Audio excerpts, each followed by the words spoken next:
2, 1. So, back to the technology show.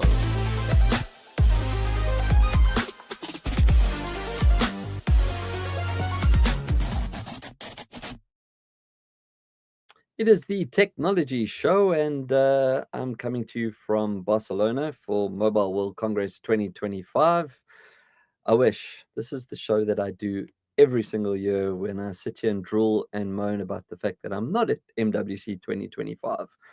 So the best that I could do is change the background. If you're watching, that is the Fira Barcelona. I have been there. It is awesome. I know I will be going back one day again, but for now, it's just watching from the wings. This year was pretty much as I expected. It was AI everywhere. Now, I think for the people that are new to the show and or don't really follow Mobile World Congress, MWC, it's pretty much the showcase for mobile and everything related to the mobile industry. And I think it's quite important to point that out as well, because mobile is mobility. So laptops, peripherals, cameras, things that actually go with you and help you do what you do. You do. It is, though, always about the mobile phones. So this is where you're going to see a lot of cool concepts.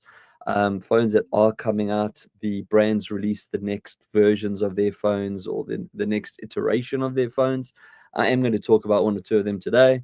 And every year I do this show, well, in previous years or in years, many years ago, I have been at MWC for the last couple of years, and especially when COVID hit, I've been watching from the wings. But it doesn't disappoint anyone that's into mobility. For those of you that don't know, I do refer to myself as a mobilist. And my definition of that, I think it's a made-up word, is someone that does everything from a mobile-first point of view. So I will always try and do something off a mobile phone or a tablet first. Obviously now with AR glasses that are coming into play, they will be in the next iteration, a laptop as opposed to a desktop, and so on and so on. And the reason is I'm generally mobile. So let's get into it. Let's bring up some slides and get into MWC 2025. So I will try and point out where there are concepts where it's a concept phone and don't want to get people excited about things. But with concepts, and especially with some of the big brands, what starts off as a concept becomes a reality. The first step, and I think this was my showstopper. I know in previous shows I've always saved my best to last, but I thought this year I'll do it a little bit differently because there was also two parts to this, and I wanted to speak about this brand a little bit more. But my showstopper was the Xiaomi. That's Xiaomi. So I think you pronounce it Xiaomi. Their offerings, hands down for me, is probably where I would have spent most of my time, asked most of my questions. So first up is the modular optical system. Now, what this is, it's a phone that has what looks like a MagSafe ring. If you ever looked at the cover of an iPhone, you always see where the MagSafe ring is going to be, and that's the magnetic connector. It looks like it has a MagSafe ring on it, and what happens is a big external, or modular as they call it, optical lens connects onto this phone. I've actually got another picture of it if you're watching the show, so that the first picture I've got up is showing what the module looks like. The second is with it on, and as you can see, it looks like an SLR. It has a proper optical system. You can zoom in and do all the good things that you would do with an optical lens. Now, a few years back, Motorola actually came up with a concept very similar to this. They did a partnership or a collab with Hasselblad. And it was a Hasselblad attachment that actually connected onto the phone.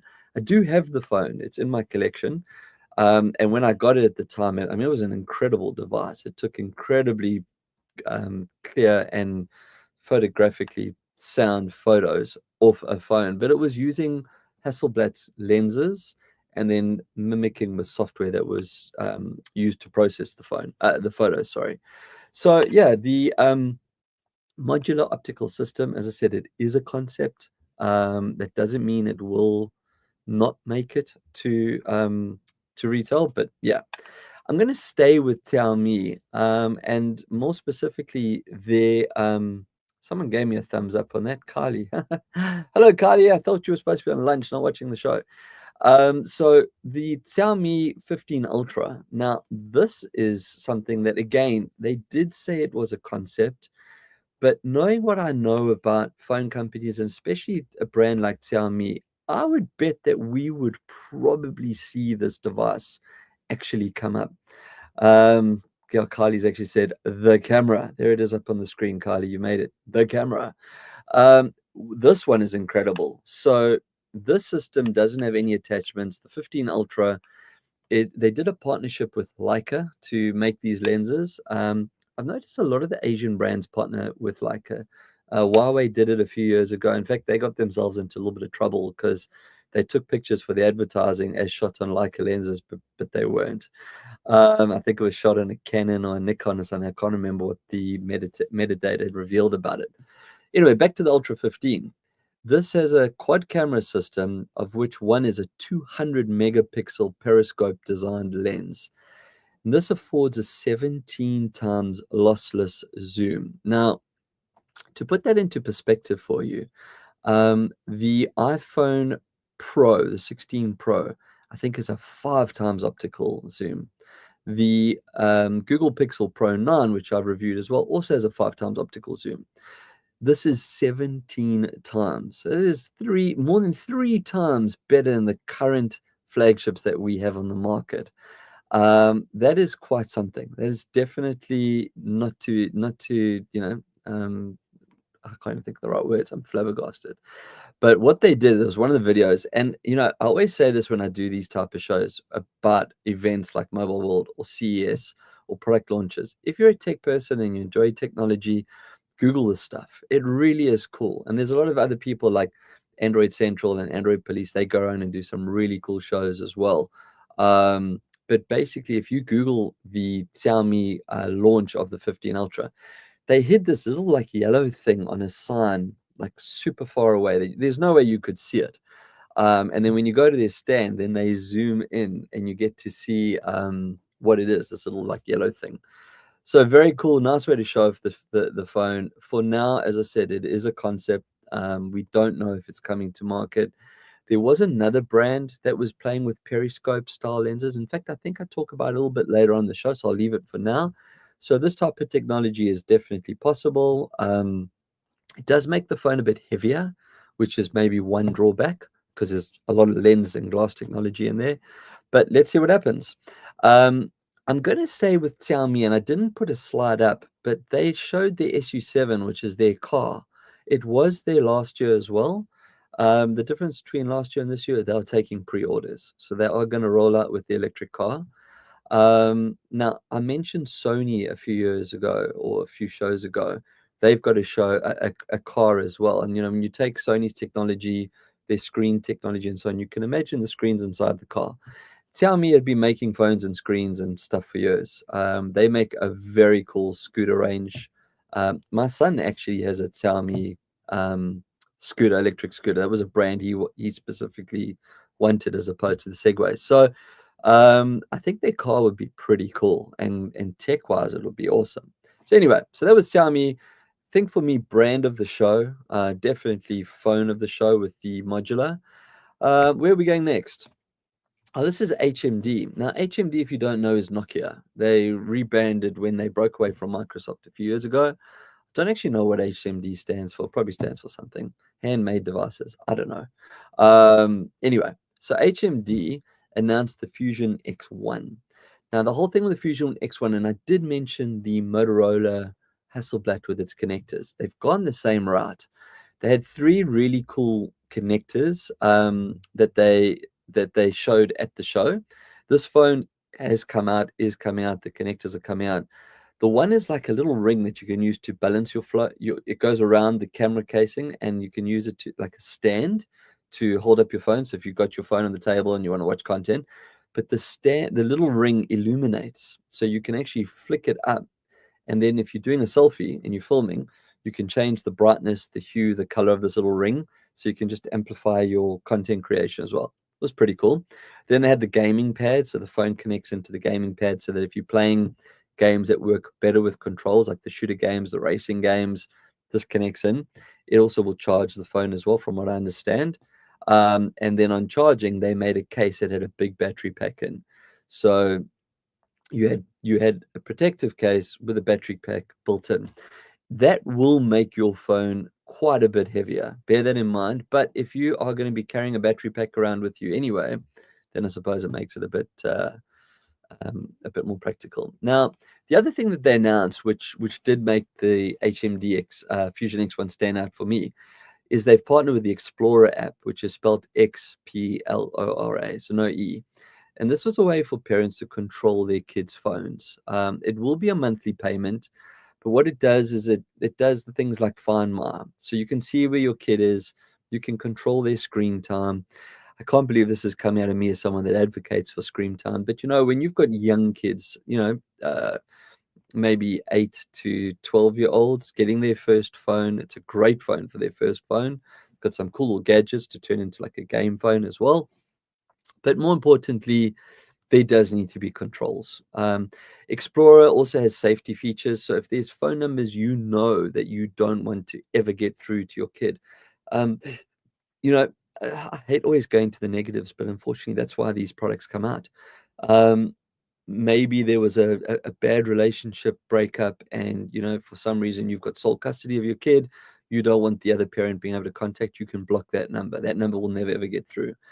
There could also be things like child sex offender lists where the phone numbers are published. Those numbers can be blocked, and so on and so on. So, maybe toxic friends, right? Friends are broken up. You don't want the kids to be able to phone and bully them. Block the numbers. So there is definitely a need. As I said, it is a monthly payment. It's a subscription service. I don't know what the price is per month. I don't think it'll be a lot. But if you're an adult with a kid with a phone and you're concerned about time, or screen time rather, then yeah, have a look at that. Okay, the Nothing. So the Nothing phone has been one of those phones that I always say this. I need to get one in my collection of phones. It's just a really well-designed phone. Their big trademark was that everything is see-through. So the original Nothing that came out, there was nothing covering it, so you could see all the workings. I don't know why Apple and Samsung don't do that with their phones, like a Make-in edition like that. No reason they couldn't. Anyway, the Nothing 3 and 3A were launched. There's no telephoto lenses. It is a budget price. I think it was like $299, but it's a super cool looking phone. It is capable. Still got a tri-camera. I think it's got wireless charging, if I'm not mistaken. If you're watching the show as opposed to listening, I've got a picture up of the one phone. There's a lot of like little built-in lights that light up, so to help amplify your photography. But yeah, Nothing is just one of those super cool brands, and I think one day I'm going to get my hands on one and play with it and see what comes up with it. What do we have next? Samsung. So Samsung is the mainstay when it comes to Android phones. They've had the market share forever. Everyone tries to eat their lunch. I personally do think there are better phones out there in the Android space. As you know, I do a lot of Google reviews. I love my Pixel. It is my Android phone of choice. But you got to give Samsung their dues. Their hardware is good. They supply a lot of hardware to other brands as well, including Apple. So they launched a new, I think there were 3 A series phones, and looking for my notes, A56, A36, and an A26. As you can imagine, A56 being more expensive than the 36 and more expensive than the 26. That being said, they are very strong contenders for the from like top of the budget to the mid-tier phone market. Pricing, I think, was US dollars of like $499 up to like $699 across the 26, 36, and 56. Pretty much the same. Camera tech seemed to be, and battery seemed to be the main things that differentiated them when I looked at the specs. But all 3 of them come with the Samsung's AI for everyone mentality. I think they call it awesome AI. Now, a lot of the other brands, you have to pay for AI, or it's a premium device. If you have a Pixel Pro, you get Gemini Premium for a year, I think it is. If you have an iPhone, you get AI, Apple's AI, which is still in its infancy. It's getting there, but it's still got a way to go. But you are paying over $1,000 for the device. So, when you're talking about a $400 to $600 mark with AI, I definitely think that it's going to help Samsung keep the love with their fans that they currently enjoy. Now, I'm going to move off the phones for a second. As I said, mobility is mobility, but Lenovo would have been the next contender for me. Now, Lenovo owns Motorola. They make really good phones as well, very innovative phones. This was super, super cool. So at first, when I looked at the picture of this, I thought the screen had been stretched. So what I'm just talking about is the Lenovo ThinkBook Flip AI PC. It's a mouthful. But as its name would suggest, it's a laptop with a screen that actually folds over, but doesn't fold over in the sense of a tent. It folds over itself. So when the laptop is closed, you can actually see the screen. So think of a really, really super thick tablet, right? But when you open it, the fold folds backwards. So it becomes like a phone that folds. You get the phones that fold, they fold inwards. Well, this phone folds against the grain. It folds upwards. So you'll end up having an 18-inch vertical screen. And that's what I was referring to as the stretched image. You got to picture this, right? It's like you got your laptop with your screen, and it's a 13-inch configuration. Now double, like it's 13 on top of each other. And you measure diagonally, so that's where you get the 18 inches from vertical screen. It's awkward. It is a concept. There's no discussion as to whether it's going to come to market. You remember, this is an event. People want to show off their tech. They want to show how they got a bending screen, how it's different and innovative. And I mean, it got my eye. Um, I don't know. I don't know if I would use a vertical screen that big. I'd prefer the ones that fold out. They had attachments at their stand that let you add screens on left and right. That was cool. And then staying with Lenovo, they had another very cool. Again, it's a concept, but this is something I could see actually making it into commercial production. So they had a laptop where the cover is solar panels. So the whole front of the cover is a solar panel. And now, if you're sitting in a coffee, now you're thinking like, okay, well, I'm sitting in an office, right? How's that going to help me? Well, ambient light will give it a little bit of a charge as well. Not a lot, but you could be sitting in a coffee shop, right? So if you were sitting outside, nice sunny day, it will take charge. So the lid is up, you're busy working. You'll probably find you'll be in maintenance mode. So if you went to the coffee shop with a fully charged um, laptop, it would probably maintain its charge because it's now going to be running off solar in the sun. So again, a concept, by the way, the specs that they put into this laptop, as far as PC specs go, were really, really good. It was top of the range processors, 32 gigs of RAM, OLED 4K compatible screen, like super, super spec machine. But we don't know if it's going to come out. There were lots and lots of VR and AR glasses, as could be expected. The one that stood out for me was TCL's Ranios. I got to play with the very first pair of TCLs. I reviewed it on a show a few years ago. I think they were called the Next View or Next Pair or something like that.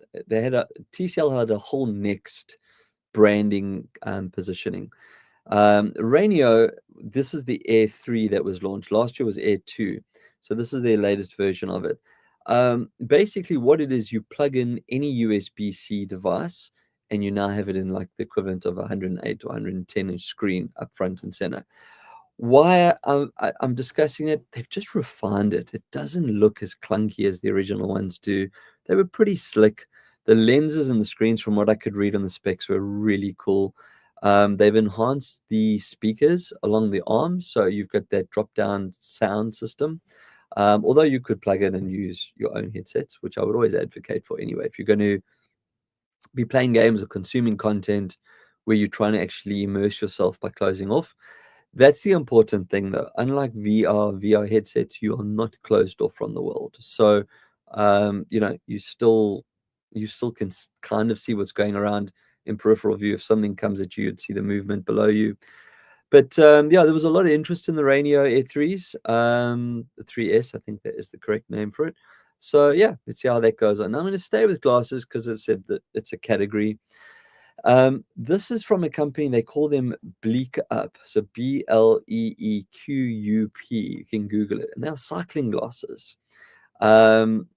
Right up front, the picture I've got on the screen doesn't show you. I did it from the side so you could see the bone conduction and audio that you're going to get from them, so that you can listen to music. And they say they said on their spec sheet as well that, like, even at 30 k's an hour with that wind noise, you're still going to be able to hear your sound. So that's pretty cool. But in the middle, like where the nose is a camera.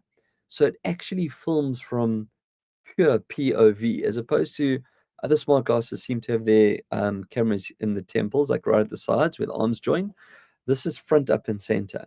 So it gives you a very different perspective. And it's for content creation, right? If you're riding your bicycle, it's giving you a very different POV. There's an app AI linked again. As I said at the beginning of the show, the word AI was thrown around everywhere. But yeah, so the AI will do something on your videos. I didn't really read into it.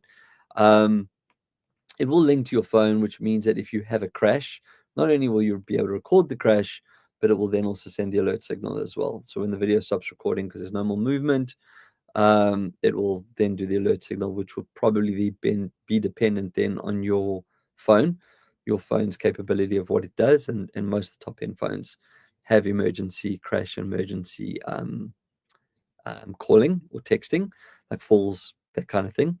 So yeah, it was interesting. Nice design. The glasses looked really cool. The fact that the cameras in the middle didn't really amplify the side. They're using one camera so that it's not eating more battery by running two camera lenses. So yeah, nice thought that went into Bleak Up. And here it is on the screen. So I said to you earlier that there was one other phone that was focusing on lenses. I was incorrect. It wasn't periscope lenses. Realme, it's another brand that hasn't really come to Australia. They've got a camera housing that is on the phone. So it actually turns your phone into a proper SLR, where you would connect different lenses to it as you would with any other SLR. So instead of having the body, as they always refer to, which is your processor, like when you buy a Canon or a Nikon, you buy the body and then you buy your lenses. The phone is your lenses. The phone is your body, and then it's got like a universal lens connector. Thanks, DHL. The notification just popped up to say my delivery's arrived. That's great. Leave it there. So yeah, Realme, very interesting concept. There was no mention as to whether this would come out. And I think what's important is that this would be a very weighty product. They showed it with a really big telephoto lens on it, and it was on one of those single pods that the pro photographers use, like especially the sporting guys. You always see they got that single pod that balances the lens for them. You would have to use the same thing, but then how mobile is it? And yes, you can take it off, but then you got this big housing on.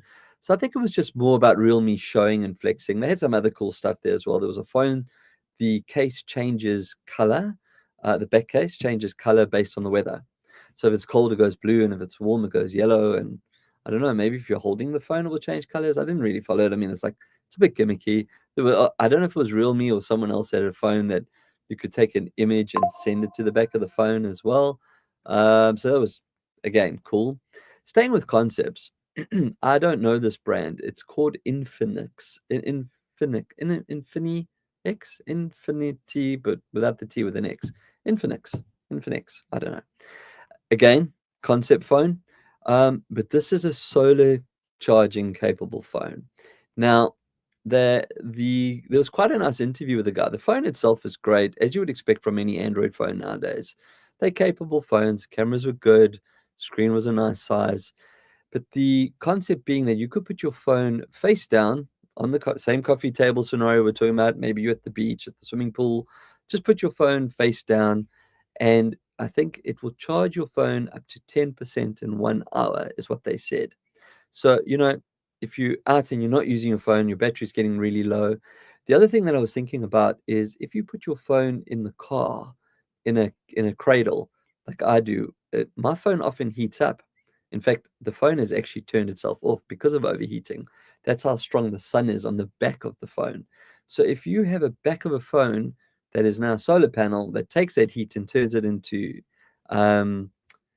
charge, well, that's pretty cool. And they also did a demo where they took a torch and they aimed the torch at the solar panels, and you saw the little charging light come on. So it's actually taking any light. So I wonder if you're working in an office and you turn your phone upside down, if the ambient fluorescent light would do the same thing. I'm not sure. I wasn't there to ask, but there's a question. Maybe I'll ask and I'll find out.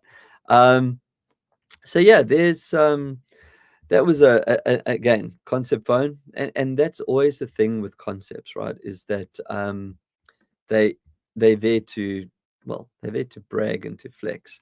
What else have I got here? Back to HMD.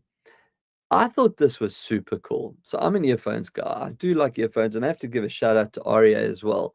He's an earphone guy. So HMD have come up with, they call them the Amped Buds. It's a 1600 milliamp battery pack that houses two really cool looking buds. If you're not watching the show, they what you would expect from earbuds, but they've got like these little bars, and then they kind of like fold into themselves, and that's how they design them to fit into this little pack. But the key thing is the pack.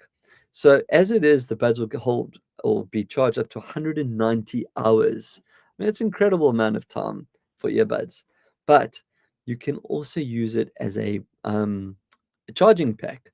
And not only is it a charging pad, you can do it by USB-C or magnetic, and it'll work with any phone. That was one thing I did actually try and do some research on, and I got the answer. It's not just for Nokia phones. Any phone that supports wireless charging, you will support this. So if you take the I've gone blank. What's it? Magnet. I'd said it earlier. Good. I've gone absolutely blank. The magnetic ring on the iPhones. Anyway, whatever. If you it will connect to that and will actually magnetize to it. I can't believe I can't think of the word. If someone's listening and knows the word, please tell me what it is. But yeah, so it will charge up your phone and or your buds. But I mean, if your phone's running low and your buds are charged, you're not going to be able to listen to music anyway. So well done, HMD. I think that's pretty innovative. The fact that you carrying a battery pack anyway. In this day and age, most people do. So that was, yeah, I really, really did like that. It's not a concept. I believe this is coming to market, so or might already be available. I don't know, but I think that one was quite a winner. I don't know what the sounds like. That would obviously make quite a big difference as well. People are going to say, "Oh, I'm more worried about the sound," but I'm pretty sure the sound quality would be good. And I think I've got one more that, yeah, I do. So I'm going to finish off with the Mudra gesture control band. MagSafe, there it is. Or Wi-Fi, I don't think it's MagSafe. For the MagSafe, and that's what you connect to your MacBook. I can't believe I can't remember this word. It's going to drive me mad. Back to Mudra. So Mudra, Mudra, gesture control wristbands. Now what these do, inside the wristband, if you're looking, you'll see all the little silver sensors. It uses neural controls and neural signals. So you wear it on your wrist, and it uses neural signals so if you move your hand left to right, the cursor on the screen moves left to right. They were demoing with a little pinch action. It takes the pressure, it learns the pressure from the way you pinch your fingers together. Yeah, you can, like, so if you need to zoom in or zoom out, you can just do that with your, like, pinching your little fingers. What I thought was very cool. So they make a bangle or bracelet rather, but they also make one for the Apple Watch. So on the screen, I've actually got both. You can see just the bangle, and then there's the Apple Watch version as well. Now, what that would mean is, besides all the gesture controls and that you would do controlling your screen, people might go, well, what would you use it for? It's very simple. If you were doing a presentation, instead of carrying a controller, you can just swipe your arm. If you're working on one of those digital smart boards, you could move your hand up and down, zoom in, zoom out. So without holding a device in your hand, it's pretty cool. But if you couple that with an Apple Watch, then you've now got all the metrics and the biometrics that are coming from your Apple Watch linked to neural data. I'm sure there's a lot when it goes to your health and well-being and so on. So that was quite cool. I believe it is a product. I think they have a website. You can buy the product, so it's not a concept. That was just very intriguing. And there were lots more. There were lots of weird and wonderful things, and as I said, but it's not a long show, and that's all I can cover. And it's 3 days worth of shows that I'm trying to do in 30 minutes. I don't have any RU games. I didn't interview anyone today. I didn't play with any other products. I was busy just watching and reviewing all of these. So the next show will probably go back to normal. In fact, it will go back to normal. There's a little birdie that whispered in my ear that there might be a phone review coming up soon. That's all I'm going to say on that. So pretty much that will take us to the end of the show, I believe. Yeah, so until next time, keep your screens clean and your knobs shiny.